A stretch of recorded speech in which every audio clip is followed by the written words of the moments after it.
Marcellus Wiley, thank you so much for joining us. How you doing? Oh, I'm doing great. What's up, y'all? Much love. Hey, man, we really appreciate your time. So let's get right to it. So week 10 just concluded in the NFL with the Eagles being upset by the Washington Commanders. I just want to get your thoughts on what stood out to you in week 10. Oh man, the Eagles tried to play perfect, try to play up to their record, and that's what happens. No one expected them to go perfect this entire year. No one thought the 72 Dolphins were in jeopardy. None of that stuff. But what I saw last night is a team that didn't play their game, probably because they were hearing how good or perfect they were. So that's what takes you off course first mentally. You're like, yo, I'm going to get these perfect results by being perfect out here. That's not how it goes. You got to play your game. You got to stay within your skin. Even though you have perfect results, you've never been a perfect player. And you start to see that. Why? The turnovers. Like this team had 3 turnovers in 8 games and then had 4 in one night. Their fingers didn't get that greasy overnight. You know what it was? It was the mental, just a slight deviation. And it could be anything. Sometimes it's just, hey, we had an issue within practice this week and guys haven't gotten over it. It could be, hey, we're not really buying in the coach like everybody thinks we should. But for this team, I would say that label of being perfect and halfway point of the season when it's starting to get a little real, playing the lowly Commanders, you didn't play your game and you lost to an inferior opponent. What were your thoughts on that Buffalo Bills game versus the Minnesota Vikings? Obviously, Justin Jefferson with that amazing catch. I mean, that's the best catch I've seen ever. Oh, man, I'm with you there. That was the best catch I've ever seen on the NFL football field. Just give it to him. It was insane. But what I saw, hopefully, was not as good as the Super Bowl going to be, because the Super Bowl is going to be tough to beat that. That was maybe the best game I've seen since the last game that was the Chiefs and the Bills last year. That was pretty good.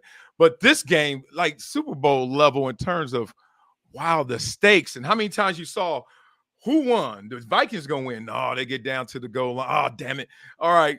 It's first down on the half-yard line. Do y'all know the hell you about to pay when you say hut? Like as soon as you say hut, you might as well say Ricky, because I mean they gonna be back, back, back. And those linemen, I've been in those conditions before. And Josh Allen, that UCL, that injury, it came out. He was like he just touched some hot water. He was like, not me. And then you saw what happened, like the ball on the ground. Then they got to go back and forth overtime. It was just crazy to watch. I'm just hoping the Super Bowl will live up to that. That's silly. Well, let's talk about the Buffalo Bills for a little bit. So obviously, Josh Allen made a couple of costly turnovers for the Buffalo Bills. This team is now 6-3, third in the AFC East, where not a lot of people thought that they're going to be at this point of the season. What do you think is going on with Buffalo? Expectations is a beast, man. I mean, they can obviously float your boat and they can also sink the ship. We saw it sink the ship last night with the Eagles in terms of these perfect expectations. Well, Buffalo actually had those expectations from day one, like coming from the offseason. People are like, yo, look at the Bills. And what happens is you start to place yourself mentally in a position where you're not, that is not properly earned. I tell my son this all the time because he's young and he plays football, and he's like, he always thinks the better team with the better record is going to win every game. Like he's shocked whenever, like the Rams, they keep losing. He's like, Daddy, they're the Super Bowl champs. Why do they keep losing? I'm like, because it's not how good you are, it's how well you play. And I want everyone, when they watch a football game, stop thinking how good a team is. It's how well they play. So on those days when you're out there, Sunday night, Monday night, Thursday night, whatever it may be, you have to execute in those moments of truth all the time consistently. And if you don't do that, the degree of separation is not as great as the record suggests. So people will say, oh, man, that team, they only got 2 wins. Yeah, but they are in the NFL, and everybody on that team is a black belt. Just what degree of black belt are they? So it happens fast, man. I've been out there before, kind of cocky, floating around like, man, we about to smoke these. What just happened? These dudes show up and show out. You got to always be ready any given Sunday. Marcellus, in your opinion, who is the best team in each conference? Best team, the team that's playing the best, I would say Miami. Team playing the best, NFC, Giants, Eagles, Vikings. I would say Vikings, Eagles. Let me go for once. He's like boring. Vikings, and then I would have to go AFC. Yeah. Those two teams right there. So Vikings, their margin of error is so slim that people are like, you sure? I'm not so sure about that. Like they win by the skin of their teeth. Like touchdown, like every single game. But those are the two. Who you got?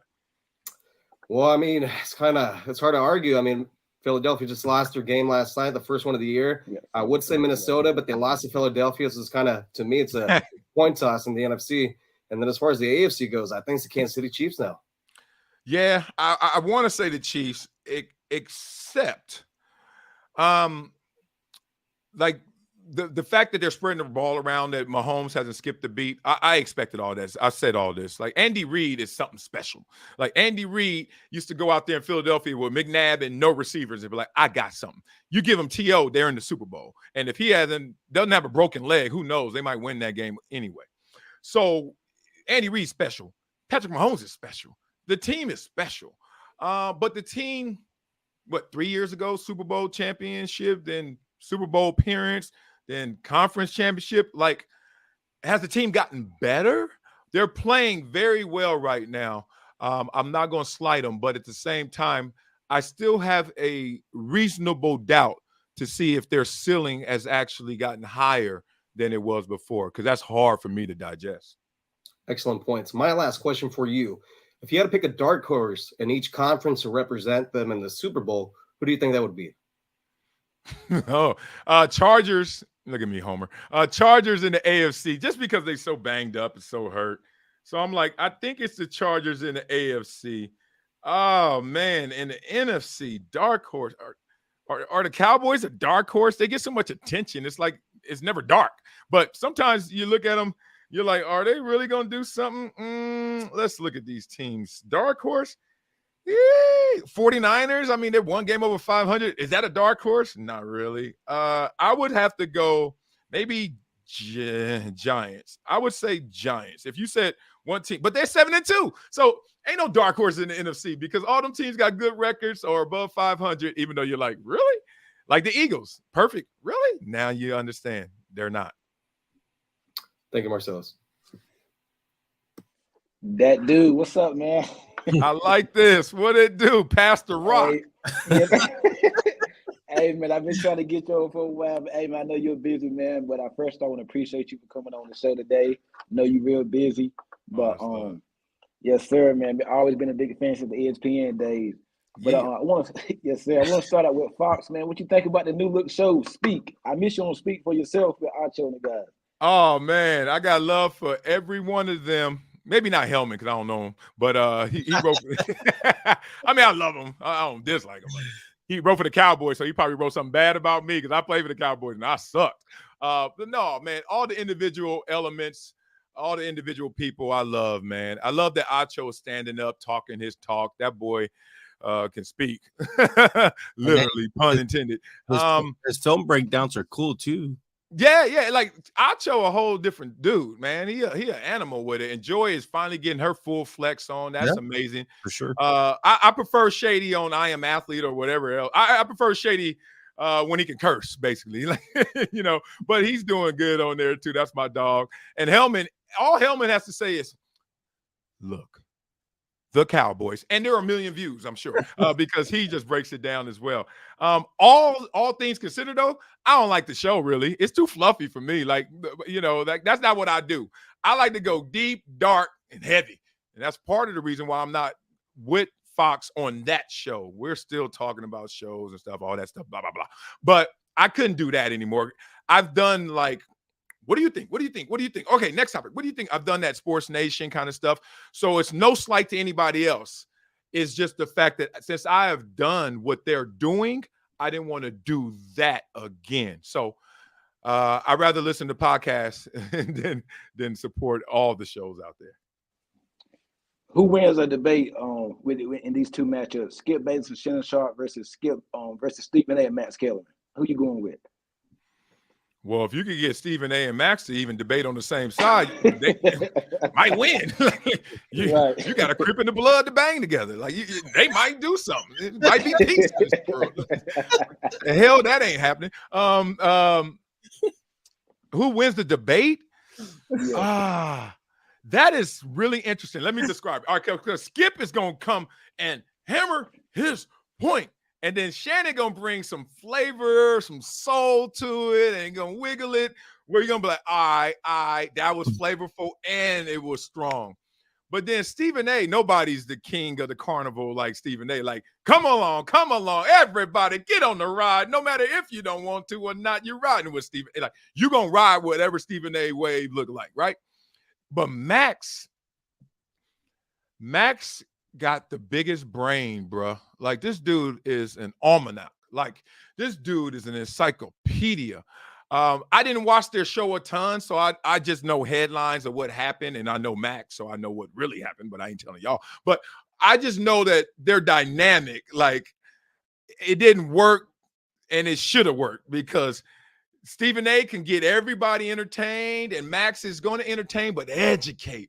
And that blend, that's Boogie Down Productions, edutainment. They should have won. So by me just listening to me talk, I would say probably Skip and Shannon will win it. Before I get you out of here, before I'm doing my quiz, I got to ask you about basketball.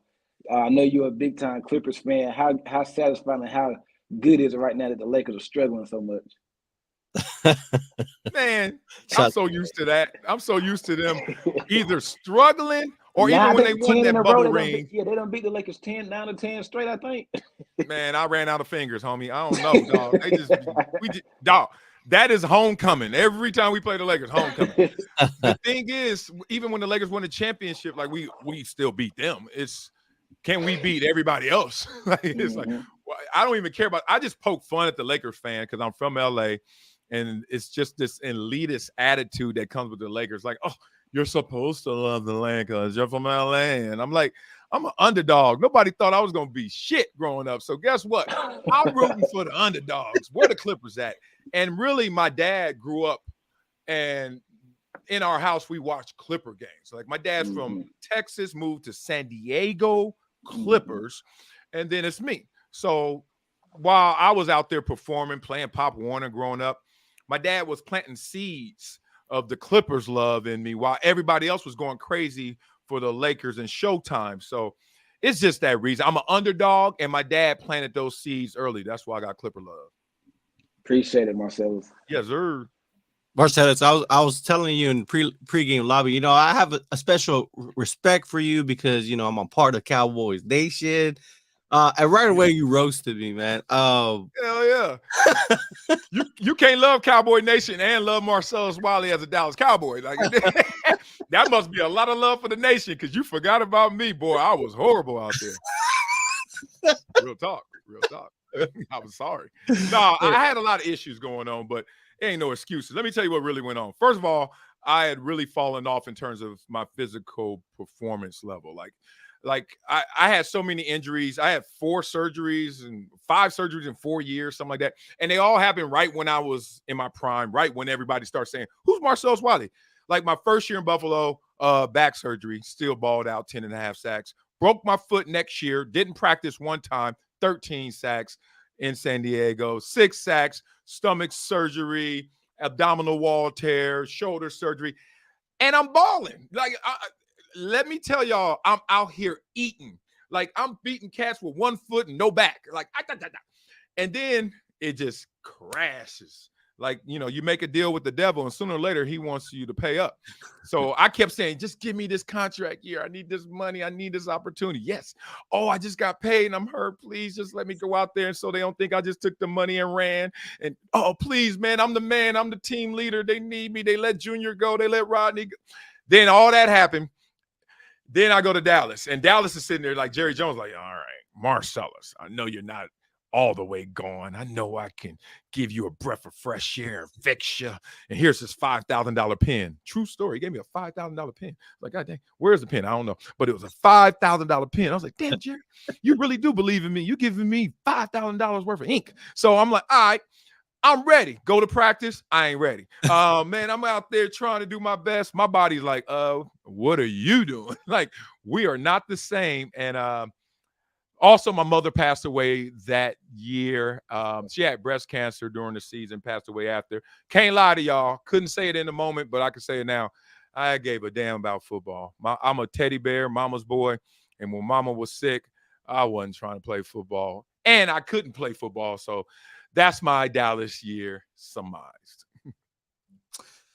Well, let's talk about the Cowboys year this year. You know, everybody, I believe even Stephen A. I mean, I guess that's a telling time, right? When all the media says Cowboys are gonna, you know, they're gonna beat the Packers or they're gonna beat a team. I guess that's when you should, I guess, get out of there, get out of that little bandwagon that people are starting to create. But what do you think overall of the Cowboys? I mean, do they have the right coach with Mike McCarthy? Overall. Man, there's something about that relationship. I'm glad you brought it up. The Cowboys and Mike McCarthy, because there's a part of me that thinks that they are not scared of him. They don't fear him enough. They may love him and maybe even respect. But when you talk about your coach, you got to fear the consequences at times to kind of feel that fire to make sure that y'all stay fully motivated. And that doesn't mean he has to be a barker. He doesn't have to yell at you. You just got to fear the consequences. Like, yo, can't let this dude down or else we're going to pay for it. And every team that I've seen that has been successful, and like half of them are just the Patriots because they won half the championships. But outside of them, like a Mike Tomlin, like think about Mike Tomlin. Mike Tomlin don't come off like he about to just bang on you, but he ain't no punk. So you're like, yo, I better respect Mike Tomlin or he's going to put me in my place. Oh, yeah. That's my point. All these good coaches out there. And I don't know if Mike McCarthy has that tool on his tool belt right now for the Dallas Cowboys, but they still are in it. Like certainly their talent level, their potential, the fact that they have transitioned, I think, mentally to Tony Pollard more than Ezekiel Elliott, that does wonders. Because now the team is like, oh, okay, finally, we're all rowing in the same direction. We're all pulling in the same direction. Because before, you keep telling us we're trying to win. You putting Zeke out there before Pollard. Like, ain't nobody believing that. Nobody's even thinking that's our best opportunity to win. So, absolutely, the Cowboys are still in this thing, and it's a marathon. So you've been able to play also with a few teams, right? You said Buffalo Chargers, Cowboys, and Jags, and then you've actually made the transition to sports broadcast. You know, overall, if anybody that's in the NFL right now is trying to maybe get ready for that type of transition, what would be the best exercise or maybe something that helped you make that transition? Yeah, it's really simple. It's really identity. Be yourself. Like the first step is find out who you are, what your voice is.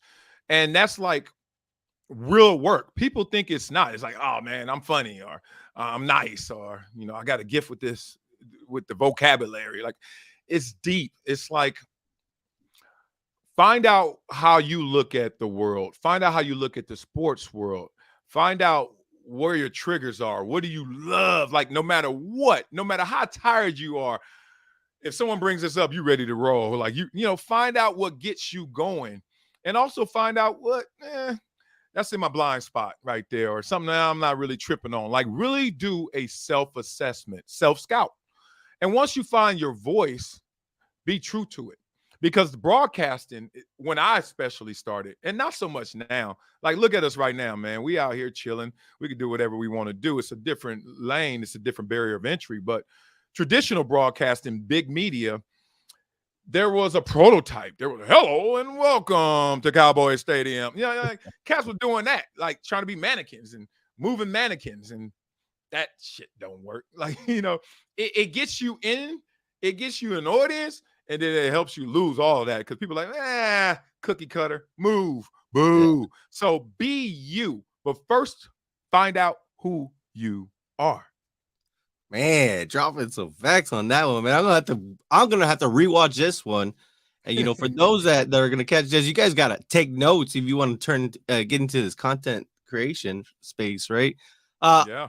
So I try to do my research on anytime we have a guest on, and I don't know if this is true, so I need some confirmation on this. I don't know her. Nope. Plead the fifth. Nope, not me, not mine. Nope. Hey, you're great, man. You're great. You were in 1988. You were the national typewriting champion with 82 words per minute. Is this a fact?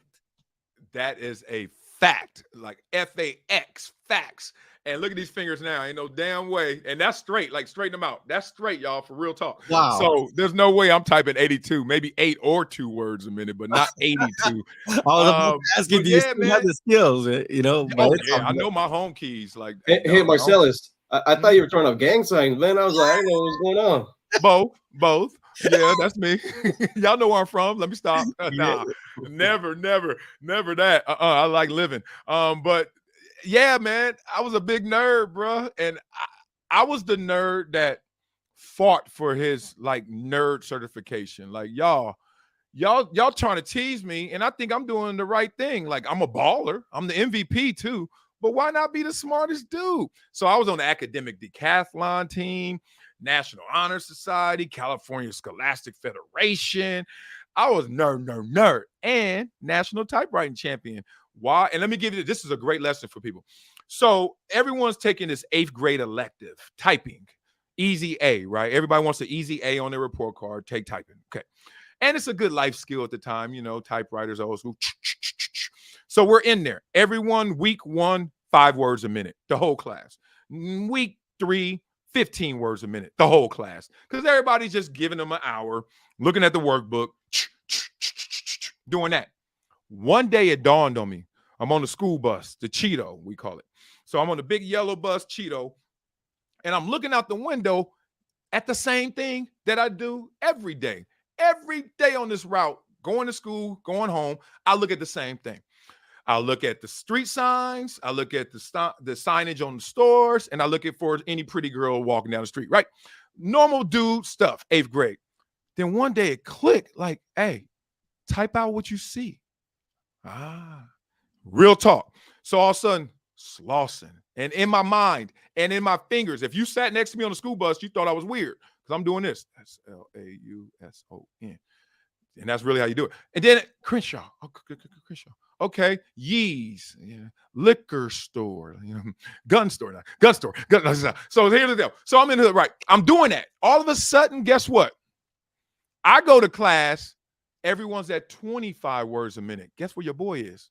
40. Wow. I go to class. Everyone's at 30. Guess where I'm at? 50. No one is doing this, and I ain't letting the cat out the bag, and I'm just getting the reps, the 10,000 hours, Gladwell style, right? Yeah. Next thing you know, I'm getting entered into the contest. They're like, yo, no one in this class types over 40 words a minute, and Marcellus types 82. So that's how I did it, man. Basically, the lesson is take advantage of your time. Take advantage of using your mind and resources that are available at all times. Don't be talking about, I ain't got time. Oh, man, I ain't learning like you. Oh, man, you just gifted. Nah, sometimes you just got to apply yourself and stay in that zone. Man, another fact right there, man. That's like a bar. I think you should get into that space too. Man, I am. That's why I walked away from like a lot of traditional media stuff. Because I'm a big nerd and I'm more into life than sports, more into people than players. And I love it all because there's an intersection of it. But I've done a lot in sports. Yeah. I mean, athlete, former player, sports broadcaster. But I have a greater skill set and a greater passion. Forget the skill set. I just want to talk to people and help people at the forks in their road and help them go right instead of left, because I've seen so much, and I love those shared experiences where we can all be inspired by the inner power we all possess. So don't get me started up in here. I'll pass the collection plate, baby. Let's go. Last one, right? Pro liberty. That's you, right? Oh man, that was me. We Pro Liberty got sold its rights. Damn, I ain't heard of that in a minute. It's somewhere in my bank account somewhere. Like I made 5 cents off it. It was a great idea. It was a great experience. It was great content, and it was before its time. Like I should have waited, but who waits for anything that they feel is genius? But basically, I wanted to do what is happening now. Is like, yo, where is everything at? And where's everybody at? And Twitter, I guess, and Instagram and all that kind of took care of that. But I was kind of early stage with that in terms of idea, man. That's funny. Yeah, I just did my homework on I do my homework. I try my best to do my homework, but that dude, I definitely enjoyed this experience. Probably definitely one for 2022 for East West football.